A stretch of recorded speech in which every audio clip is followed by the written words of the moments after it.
Cher bien-aimé, que sert-il à un homme de gagner le monde entier s'il perd son âme? L'homme est créé du corps, âme et esprit. Mais ici, nous allons spécialement parler de notre âme. L'âme de l'homme, chose qui est très importante devant Dieu, devant le monde spirituel. Et nous avons deux mondes spirituels. Le monde spirituel de Dieu et le monde spirituel du diable. Et ces deux mondes sont en train de lutter pour gagner notre âme. Dieu veut gagner les âmes des hommes afin que ces hommes trouvent la vie éternelle. Satan aussi veut gagner les âmes pour que ces âmes puissent l'accompagner dans l'enfer. Alors il y a ce combat entre le bien et le mal dans la vie de tous les jours.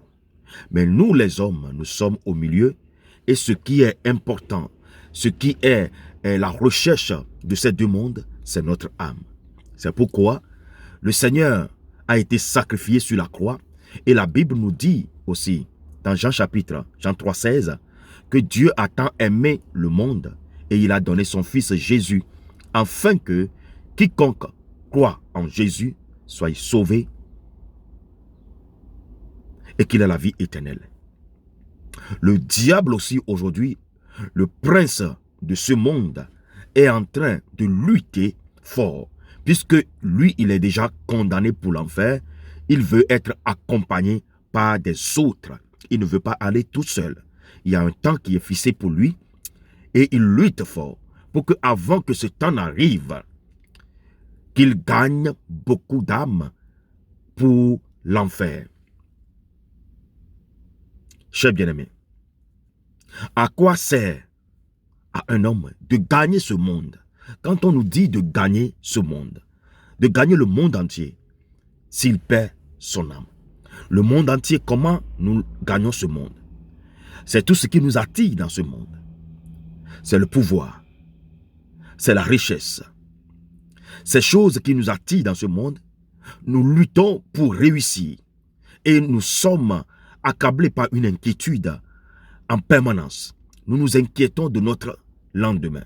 Nous nous inquiétons de ce que nous allons devenir. Et ça, c'est quelque chose qui ne laisse pas l'homme se reposer dans son âme. Et l'homme est dans une course. Dans une course, l'homme est à la quête de la réussite. L'homme veut avoir l'argent. L'homme veut avoir la richesse. Et en plus de cela, l'homme veut avoir le pouvoir. L'homme veut dominer.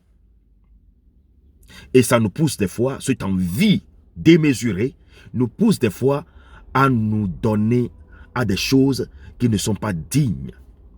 À nous donner à des alliances qui sont faites par Satan. Oui, ces alliances qui sont contractées par Satan pour nous voler notre âme.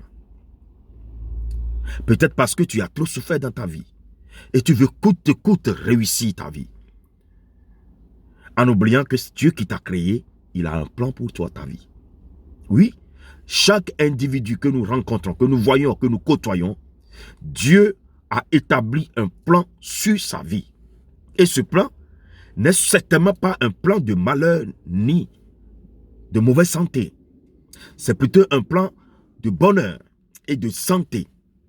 Mais puisque nous nous pressons, puisque nous voulons nous occuper de nous-mêmes, puisque nous croyons que nous pouvons arriver nous-mêmes tout seuls, sans l'aide de Dieu, notre Créateur, nous nous dévions du plan de Dieu.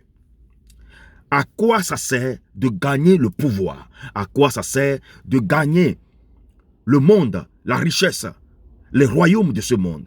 Et de perdre ton âme. Parce que tout est misé sur ton âme. Et c'est pour ça que Dieu envoie ses serviteurs pour te prêcher aussi la bonne nouvelle.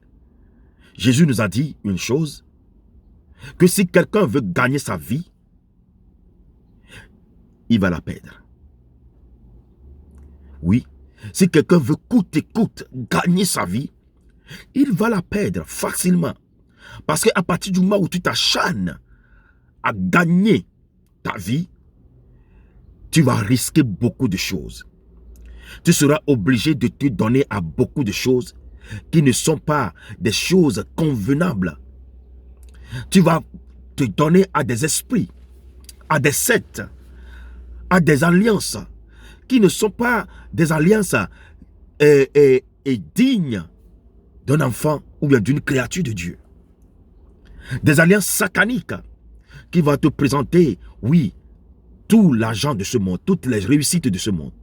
Et malheureusement, beaucoup parmi nous croyons que c'est quand on gagne assez d'argent qu'on devient heureux, qu'on a réussi. Le monde, dans sa philosophie, nous a appris que si tu as beaucoup d'argent, si tu as beaucoup de biens, des immeubles, des maisons, des entreprises, si tu as toutes ces choses, la philosophie de ce monde nous a fait croire que c'est là où on est heureux. Mais à la fin, on comprend que ça n'a rien à voir avec le bonheur. Alléluia. Ça n'a rien à voir.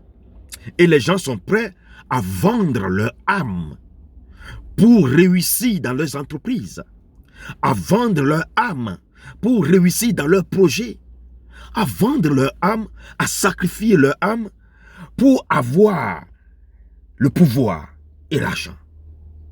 Mais ça te sert à quoi si tu perds ton âme? Dieu, dans sa conquête, Dieu, dans ce qu'il organise autour de toi, il met des gens qui peuvent te prêcher la bonne nouvelle, des gens qui sont là pour te parler du notre Seigneur Jésus-Christ, qui te parlent de la vie qui vient de Dieu, pour te dire que Dieu t'a aimé, il veut que tu lui donnes ta vie. Dieu cherche dans toutes ces campagnes à gagner ton âme. Lui qui t'a créé, il t'a laissé une liberté de choisir. Et il a disposé tout pour que tu choisis le bien, pour que tu te donnes à lui, pour que ta vie soit liée à la vie Zoé. Dieu d'abord, il t'a donné ce privilège et il t'a créé en son image et selon sa ressemblance. Donc ton environnement, l'environnement qui est convenable à chaque individu, à chaque créature de Dieu, c'est l'environnement de Dieu. Et surtout nous les hommes, puisqu'il a fait appel à lui-même pour nous créer. Et notre environnement de vie, c'est le Seigneur Jésus-Christ, c'est Dieu, notre Créateur. Mais comment pouvons-nous chercher à gagner notre vie autrement? En reniant Dieu, en laissant Dieu derrière, et à faire face à cette vie qui est si dangereuse, qui est si manipulée, ce monde qui est si manipulé par les princes de ténèbres. Revenons à Dieu. Posons-nous en Dieu.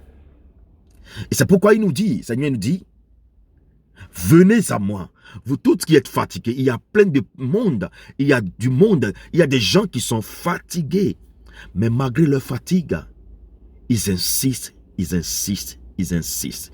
Ils foncent, ils foncent, ils foncent. Le monde, c'est un combat. Et si tu es fatigué avant de te lancer dans le combat, tu as perdu d'avance. Il dit, venez à moi, vous tous qui êtes fatigués et chargés. Et moi, le Seigneur Jésus, je vous donnerai du repos. Le repos se trouve en Jésus, le Christ qui nous a sauvés sur la croix. C'est en lui seul que nous avons le repos. Alors viens à Jésus. C'est une invitation qu'il nous a lancée. Ne cherche pas à gagner ta vie. Il a dit, celui qui cherche à la gagner va la perdre. Mais celui qui est prêt à perdre sa vie va la gagner. A dit la parole de Dieu.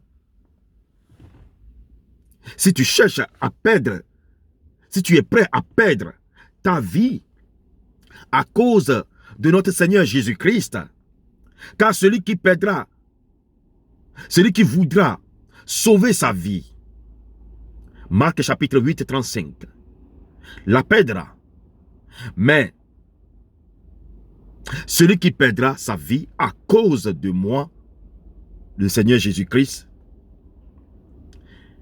et à cause de la bonne nouvelle, la sauvera. Alléluia. À cause de la bonne nouvelle. Combien sommes-nous aujourd'hui sommes incapables d'investir notre vie dans la bonne nouvelle, la nouvelle, l'évangile, malgré que nous sommes appelés chrétiens. Combien parmi nous sont incapables de soutenir les œuvres de l'évangile, malgré que nous sommes appelés chrétiens. Parce que nous nous inquiétons de notre lendemain. Et nous voulons emmagasiner, amasser assez d'argent, assez de biens pour être sûrs de notre lendemain. Mais la Bible nous a dit, Matthieu 6, 33, cherchez premièrement le royaume et la justice de Dieu. Et toutes ces choses vous seront données par-dessus. La base, c'est chercher d'abord le royaume et la justice. C'est la table qu'il faut dresser. Et sur cette table, toutes choses vous seront posées. Il dit au 34, ne vous inquiétez pas de lendemain. Parce que, oui, beaucoup, nous nous inquiétons de notre lendemain. C'est ça qui fait que nous voulons coûte et coûte gagner notre vie par notre propre force. Ne vous inquiétez pas de lendemain. Car le lendemain prendra soin de lui-même. À chaque jour suffit sa peine. Oui, à chaque jour suffit sa peine. Si tu t'es réveillé aujourd'hui, ce n'est pas par ta force, ni par ta puissance. Ce n'est pas une habitude non plus. Mais c'est une grâce que celui qui t'a créé t'a donné. Alors celui qui t'a accordé ce souffle de vie, qui t'a donné cette grâce, oui, c'est de quoi tu as besoin. C'est pourquoi il te dit, à chaque jour suffit sa peine. Alors, chers bien-aimés, cherchons d'abord la part de Dieu. Arrêtons de nous servir de Dieu et commençons par servir Dieu. Que Dieu te bénisse. Shalom à toi et à toute ta famille. Que tes pensées, le système de tes pensées soit renouvelé. Parce que Dieu t'aime et il veut faire de toi un héros. Shalom, shalom, shalom.